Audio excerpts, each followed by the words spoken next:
Bonjour. Aujourd'hui, nous allons travailler la résolution d'équations avec des fractions. Donc, voici notre situation. Nous avons notre équation. Donc, membre de droite, membre de gauche. Repérer les priorités d'opération. La priorité ici est de faire la distributivité du 1/6 à l'intérieur de ma parenthèse. Encore ici, j'ai une fraction qui est collée sur la parenthèse, donc il faut effectuer la distributivité. Ici, j'ai une expression fractionnaire, donc nous allons la transformer en fraction. On débute. Donc, 1/6 que je dois distribuer sur le 8 et sur le moins x. Donc, 1 fois 8, ça va me donner 8 sur 6. 1/6 fois moins x va me donner moins 1/6 x plus x. Moins 1 et 2/3. Ça signifie que j'ai comme un gâteau et les 2/3 de l'autre. Donc, dans un gâteau, je vais les couper en même morceaux. Donc, des tiers, ça signifie que j'ai 3 morceaux. Plus les deux autres, ça me fait 5. Donc, au point de vue calcul, nous faisons 1 fois 3. 3 plus 2, 5. Donc, moins 5/3. Égal, nous faisons ici la distributivité du 1/2. 1/2 fois x, 1/2 x. Plus 1/2 fois 6, 1 fois 6, 6 sur 2, moins 1x sur 3.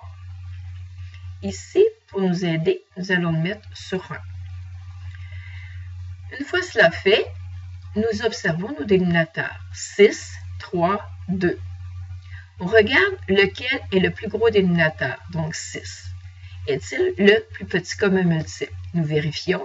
6 divisé par 3 me donne 2 sans reste, donc oui, 3 est contenu dans 6.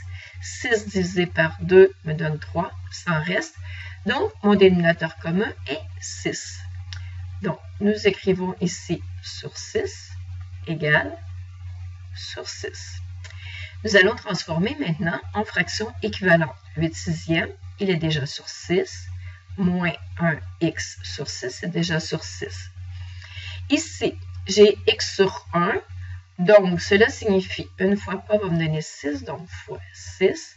Si je multiplie le dénominateur par 6, on fait la même chose au numérateur. Donc, ceci va me donner 6x. Maintenant, on observe ici, j'ai 3 au dénominateur. 3 fois quoi va me donner 6, donc c'est 6 divisé par 3 me donne 2. Donc, fois 2 au dénominateur, donc fois 2 au numérateur. 5 fois 2, donc j'ai mon moins. Cela me donne 10. Ici, j'ai 2. Donc, on recommence. 6 divisé par 2 me donne 3. Donc, fois 3 au dénominateur, fois 3 au numérateur. Donc, 3x sur 6. Ici, la même chose, on multiplie par 3. On multiplie par 3. Donc, 6 fois 3 me donne 18, plus 18. Ici, 3 fois quoi va me donner 6, ou 6 divisé par 3 me donne 2. Donc, fois 2 au dénominateur, fois 2 au numérateur. On obtient ici moins 2x. Nous avons le même dénominateur de chaque côté. Donc, ici, nous voulons éliminer le dénominateur. Le dénominateur, il fait une division. Donc, l'opération contraire de diviser est tout simplement de multiplier. Je multiplie chacun des membres, donc le membre de gauche par 6, et je multiplie le membre de droite par 6. Ici, je distribuerai le 6 sur chacun des termes, donc ça me ferait 6 fois moins 2x divisé par 6. Donc, c'est pour cela que je vais annuler les 6 parce que 6 divisé par 6 me donne 1. Et je fais ici la même chose, ce qui me donne 1. Maintenant, tout ce qui me reste à faire, c'est de travailler avec mes numérateurs.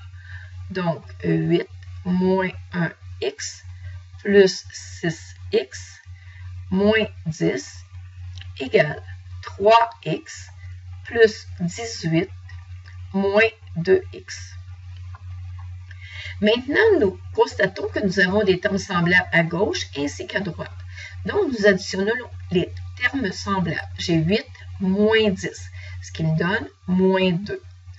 Moins 1x plus 6x me donne 5x. Égal.